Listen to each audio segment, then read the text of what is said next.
कुरुक्षेत्र के national highway Pilani पर स्थित सतलोक आश्रम परिसर में जगत गुरु तत्वदर्शी संत रामपाल जी महाराज के बोध दिवस एवं कबीर परमेश्वर जी के निर्वाण दिवस के उपलक्ष्य में आयोजित 4 दिवसीय भव्य कार्यक्रम में आज दूसरे दिन भी हजारों की संख्या में श्रद्धालु परिसर पहुंचे। आश्रम के अनुयायी रोशन लाल दास, पुरुषोत्तम दास, संजीव दास, रंजीत दास ने बताया कि जगत गुरु तत्वदर्शी संत रामपाल जी महाराज के बोध दिवस एवं कबीर परमेश्वर जी के निर्वाण दिवस के उपलक्ष्य में सतलोक आश्रम में आज 4 दिवसीय कार्यक्रम की शुरुआत संत कबीरदास जी महाराज की अमर वाणी के पाठ के साथ हुई। इस 4 दिवसीय कार्यक्रम में संत गरीबदास जी महाराज की अमर वाणी के पाठ के साथ दहेज रहित विवाह, रमणी, विशाल रक्तदान शिविर, आध्यात्मिक प्रदर्शनी आदि कार्यक्रमों का आयोजन किया जा रहा है। इस दौरान 4 दिनों तक लगातार अटूट विशाल भंडारा भी चलता रहेगा। देश भर के अलग अलग राज्यों से पहुंचे श्रद्धालुओं के लिए आश्रम परिसर में रहने, खाने व ठहरने की उचित व्यवस्था की गई है। आश्रम में लगातार अटूट भंडारा चल रहा है। इस 4 दिवसीय कार्यक्रम में आश्रम परिसर में लगाई गई आध्यात्मिक प्रदर्शनी विशेष रूप से आकर्षण का केंद्र बनी हुई है। इस प्रदर्शनी में जगत गुरु तत्वदर्शी संत रामपाल जी महाराज और कबीर परमेश्वर जी की शिक्षाओं और जीवन से जुड़ी जानकारी विस्तार के साथ प्रदर्शित की गई है। कार्यक्रम में भाग लेने वाले श्रद्धालु इस प्रदर्शनी के माध्यम से संत रामपाल जी महाराज और कबीर जी महाराज के जीवन और कार्यों से जुड़ी जानकारी हासिल कर रहे हैं। प्रदर्शनी में आकर्षण, कटआउट और फ्लैक्स बोर्ड के माध्यम से संतों के जीवन से जुड़ी विभिन्न प्रसंगों को बहुत ही सुंदर और आकर्षक तरीके से प्रदर्शित किया गया है। नमस्कार, आप देख रहे हैं कुरुक्षेत्र मीडिया। इस वक्त हम सतलोक आश्रम में मौजूद हैं। कुरुक्षेत्र के सतलोक आश्रम में 17 से 20 फरवरी तक चलने वाले भव्य समागम के आज दूसरे दिन हजारों की संख्या में श्रद्धालु मौजूद हैं। इस वक्त हम आध्यात्मिक ज्ञान की प्रदर्शनी सतलोक आश्रम में एंटर हो रहे हैं। तो आइए आपको दिखाते हैं यहाँ क्या कुछ खास है। से प्रदर्शनी शुरू हो जाती है। काशी में करोत के नीचे गर्दन करवाकर स्वर्ग जाने के लिए पंडों को धन देने श्रद्धालु और लालच में श्रद्धालुओं को पेइंग गेस्ट की तरह अपने घरों में रखना शुरू कर दिया था, जिसको यहाँ दर्शाया गया है। आप देख सकते हैं कि सतलोक आश्रम में पहली बार इनकी जो है आकृतियाँ बनाई गई हैं, इनके जो चित्र हैं ये बनाए गए हैं और कट आउट लगाकर प्रदर्शनी में दर्शाया गया है। और अब आगे आप देख सकते हैं कि यहाँ भी धर्म के नाम पर अविश्वास और पखड़ फैलाने की पोल खोलते हुए ब्राह्मणों को दर्शाया गया है। आप देख सकते हैं स्वर्ग भेजने के नाम पर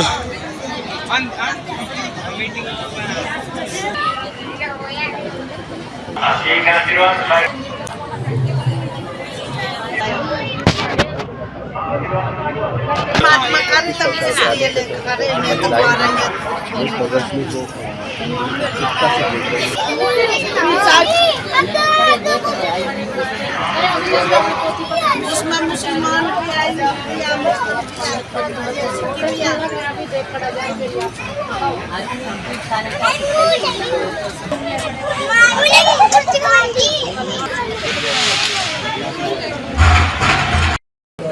ठीक है जी। सतलोक आश्रम धनाना सबसे बड़ा आश्रम जो है हमारा। सतलोक आश्रम सोजत राजस्थान, सतलोक आश्रम खमाणों पंजाब, सतलोक आश्रम शामली उत्तर प्रदेश, सतलोक आश्रम मुंडका दिल्ली, सतलोक आश्रम धनुषा नेपाल, सतलोक आश्रम इंदौर, सतलोक आश्रम धूरी पंजाब, सतलोक आश्रम कुरुक्षेत्र, सतलोक आश्रम बैतूल, सतलोक आश्रम भिवानी हरियाणा। ठीक है जी। ये सब जो भक्तजन देख रहे हैं जो, तो क्या उनके लिए मैसेज रहेगा जो जुड़ चुके हैं गुरु महाराज के चरणों से और जो जुड़ना चाहते हैं तो उनके लिए क्या मैसेज है? अभी जो भगत हमारे जो बने हुए हैं पहले उनके, हाँ जी, जो मतलब पूरे जगत के लिए, पूरे जगत के लिए क्या पूरे जगत को ये है, भगत आत्मा है, बहुत पुण्य आत्मा है जगत में भी। वो यहाँ संत रामपाल जी द्वारा ये समागम जो हो रहा है, इसके अंदर सत्संग भी चल रहा है और पुण्य कर्म और भी बहुत हो रहे हैं, जिसके सत्संग के माध्यम से जितनी कुरीतियाँ हैं, नशाखोरी है और जो भी हमारे में त्रुटियाँ हैं, उनको सत्संग के क्रम से ही दूर किया जा सकता है। और यहाँ पे ब्लड डोनेट कैंप लगता है, उससे वो लोग देखेंगे आकर के। और यहाँ पे जैसे दहेज मुक्त शादियाँ होती हैं, उसको आकर के देखें आप कैसे शादी होती है। कोई दहेज यहाँ नहीं लगता, किसी तरह का एक खर्चा, एक पैसे खर्चा नहीं होता। दहेज दुश्मन अशांतियाँ करे नाते में दरार, उससे बड़ा दहेज नहीं जिसने दे दिया 18 साल का प्यार। अपनी बेटी को पाल पोस के किसी के हवाले कर दिया, उससे बड़ा दहेज कोई नहीं है। ये जो मतलब लेन देन जो सा दबाव रहता था, प्रेशर रहता था दिमाग पे, कर्जा उठाते थे, वो सब सतगुरु जी ने सब हल्का कर दिया। सत साहिब ओके। उनका इतना जो आश्रम हमारे पूरे इंडिया में लगा लो जो बने हुए आश्रम, ये उनका एड्रेस, पता, ठिकाना इसमें सारा ये लिखा हुआ है। जहाँ जहाँ ये आज के दिन जो यहाँ पे शुभ दिन पे समागम हो रहा है, तो ये सभी आश्रम में ऐसे ही चल रहा है। ये सभी का एड्रेस, पता, ठिकाना ये लिखा हुआ है।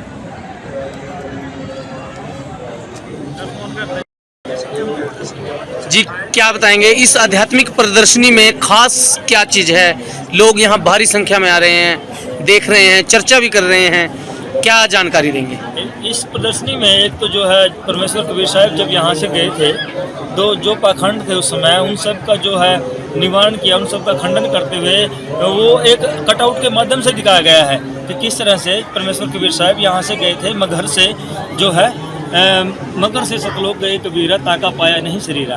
तो जब जो है कबीर साहब मगहर से गए थे तो वहाँ पे उनका शरीर फूल हो चुका था, फूलों में परिवर्तित हुए। उसका ये कारण था कि जो दो राजा थे, गुरु जी के शिष्य थे, हिंदू राजा जो थे वीर सिंह बघेल, और जो है दूसरे मुसलमान राजा थे बिजली खान पठान। तो उन्होंने आपस में उनकी ठन गई थी कि इस दिन जब कबीर साहब परमात्मा शरीर को त्यागेंगे तो हम अपने हिसाब से संस्कार करेंगे। वो सोच रहे थे अपने हिसाब से संस्कार करेंगे, जैसे कि प्रदर्शनी के माध्यम से दिखाया गया है। तो फिर वहाँ पे फूल ही हो गए थे। उन्होंने, मैं आपको बड़ा संक्षेप में बता रहा हूँ, हिंदुओं ने आधा आधा उसको बांट लिया था, जैसे कि परमेश्वर का आदेश था। तो उन्होंने अपने अपने हिसाब से एक यादगार बना ली थी। हिंदुओं ने एक मंदिर नुमा कह सकते हैं बना लिया था, और एक मुसलमानों ने मजार के उससे बना लिया था। तो आज भी मगहर के अंदर, जिसका कि अब वर्तमान में नाम जो है संत कबीर नगर है, वहाँ पे हिंदू मुसलमानों का कभी आपस में झगड़ा नहीं हुआ है। हिंदू मुसलमान को लेकर के ऐसा कोई अब तक उनमें विरोध नहीं है, वो ऐसे ही आपस में भाइयों की तरह रहते हैं। तो ये सब प्रदर्शनी के माध्यम से दिखाया गया है। फिर सतगुरुदेव जी का बहुत दिवस है कि किस तरह से नाम दीक्षा ली, फिर उनको जो है नामदान करने का आदेश जो है हमारे दादा गुरु स्वामी रामदेवानंद जी ने दिया, और किस तरह से जो है इस तरह से ये संघर्ष भी दिखाया गया है गुरु जी का। फिर शुरू में जब से नाम दीक्षा देने का गुरु जी का आदेश हुआ, तो कैसे गाँव में जा कर के पाठ किए, सत्संग किए। तो आप देख सकते हैं गाँव में जा कर के संगत को जो है समझाया, पाठ किए, छोटे छोटे सत्संग किए। ये जो है हमारे गुरु जी जो है पहले एजुकेशन डिपार्टमेंट में जेई के पद पर कार्यरत थे, लेकिन जैसे ही उनको नाम दीक्षा देने का आदेश हुआ और जो है ये सारा संगत का कार्य ज़्यादा बढ़ गया, तो उन्होंने अपनी नौकरी से रिजाइन दे दिया था। ये रिजाइन है, आप देख सकते हैं, ये यहाँ पर उसको जो है प्रिंट किया गया है। और बहुत सारे उस समय गुरु जी की जो सर्विस थी 18 साल हो चुकी थी, तो बहुत सारे लोगों ने गुरु जी को कहा कि आप जो है 2 साल की नौकरी और कर लीजिए, जिससे कि आपकी पेंशन बन जाएगी। तो सतगुरुदेव जी ने कहा था कि आप तो जो है सच्ची सरकार की नौकरी यानी कि परमात्मा ज्ञान प्रचार ही करेंगे, ये नौकरी तो जो है बहुत बार कर चुके हैं। तो गुरु जी ने जो है एक हमारे लिए आप कह सकते हैं कि यहाँ पे जो है भक्ति मुक्ति के कारण से सब कुछ जो है छोड़ छाड़ करके और इस मिशन को चलाया। और आज जो है पूर्ण संत अगर कोई पृथ्वी पर है तो संत रामपाल जी महाराज जी हैं, और वो जो है हमें समझा रहे हैं असली जो मार्ग है वो तो है यहाँ से भक्ति मुक्ति का जो मार्ग असली वो है। इसके साथ साथ आप जैसे कि प्रदर्शनी में देख सकते हैं कि संत रामपाल जी महाराज जी के द्वारा अनेकों जो है सामाजिक उत्थान के कार्य भी, जैसे कि दहेज प्रथा, नशा मुक्ति, रिश्वतखोरी जो है, ये अश्लीलता आज के समय में जो है वीडियो के माध्यम से फैल चुकी है, इन सबको जो है समाप्त करने का जो है बीड़ा संत रामपाल जी महाराज जी अपने ज्ञान के द्वारा इसको जो है ख़त्म कर रहे हैं। सत्संग के माध्यम से जागरूक कर रहे हैं कि ये विष है, और विष का तो अगर एक कण दिखाएं तो विष तो विष ही होता है। तो ये सब जागरूकता संत रामपाल जी महाराज आज समाज में लाने का कार्य कर रहे हैं। बंदी छोड़ सतगुरु रामपाल जी महाराज जी की जय हो। ठीक हो गया। लगाई गई है प्रदर्शनी में, हजारों की संख्या में बच्चे, युवा, बुजुर्ग सारे जो है बढ़ चढ़कर अवलोकन कर रहे हैं, जानकारी हासिल कर रहे हैं। क्या जानकारी देंगे आप? वेदों शास्त्रों में सबसे पहले तो भक्त हुए हर इंसान को जानकारी दी जाती है कि परमात्मा कौन है। हर आदमी ये चाहता है कि हमें पता चले परमात्मा कौन है और वो क्या क्या कर सकता है। पूर्ण परमात्मा की पहचान है, वो निर्धन को माया देता है और कोढ़ी को काया देता है।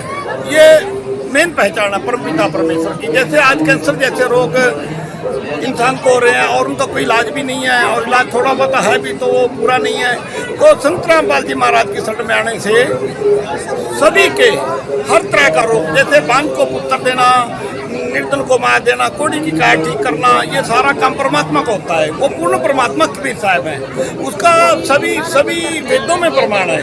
जैसे हमारे यहाँ ये वेद रखे हैं, इनमें सब में कबीर सागर में, कबीर बीजक में, और अनुराग सागर में, और गीता में, और ऋग्वेद, अथर्ववेद, सामवेद, चारों वेदों में भी प्रमाण दिया गया है कि कबीर साहब पूर्ण परमात्मा है। और मुसलमानों की कुरान उसमें भी बताया गया कि कबीर साहब ही पूर्ण परमात्मा है। इसलिए सबको ये इसको जानना पड़ेगा, दूसरी पढ़ाइयों को औरों को छोड़ के सच्चाई को एक बार जानना पड़ेगा। जब आपको एक बार पता चल गया कि पूर्ण परमात्मा कबीर साहब है, आप भी सारे सुख उससे प्राप्त कर सकते हैं। ये आध्यात्मिक प्रदर्शनी लगाई गई है, यहाँ भारी भीड़ उमड़ रही है, क्या खास है इस प्रदर्शनी? इसमें खास ये है कि सच्चाई दिखाई गई है, सभी वेदों में दिखाया गया कि पूर्ण परमात्मा कौन है इसमें, और हमारे साथ क्या क्या दुख होता है कि मानव जन्म बड़ी मुश्किल से मिलता है, और हम नकली संतों के बकावे में आकर के अपना जीवन को व्यर्थ कर जाते हैं। वो सच्चाई यहाँ दिखाई गई इस प्रदर्शनी में। रोशनदास जी, कटआउट पहली बार लगे क्योंकि हर बार कार्यक्रम होते हैं, हाँ जी, साल में कई बार कार्यक्रम होते हैं। इस बार बड़े अच्छे ढंग से कटआउट लगाए गए हैं, बड़े जीवंत रूप से कबीर महाराज जी के बारे में, संत रामपाल जी के बारे में, उनके जीवन और शिक्षाओं के बारे में जानकारी दे रहे हैं। तो आने वाले अगले कार्यक्रमों में भी ऐसी प्रदर्शनी लगाई जाएगी? हर बार बढ़ के लगेगी, हर बार पूरे पता कर लो, सोए लोग पड़े हैं, उनको जगाना है, उनको बताना है भी सच्चाई ये है। जो गोदी मीडिया ने संत रामपाल जी महाराज के बारे में बोला वो सामने लाना है जनता के, भी सच्चाई क्या है। ये जो मीडिया आ जाइए सच बोल रही है, और ये सच्ची मीडिया ही काम करेगी आगे, ये सच्चाई दिखाएगी संत रामपाल जी महाराज के बारे में। और ये हर बार आप आती हैं, देखती हैं कैसे बंटवारा होता है, वो तो आपको अब जनता भी जाग रही है, जनता आ रही है, बहुत दुनिया आ रही है प्रदर्शनी देखने के लिए। Thank you.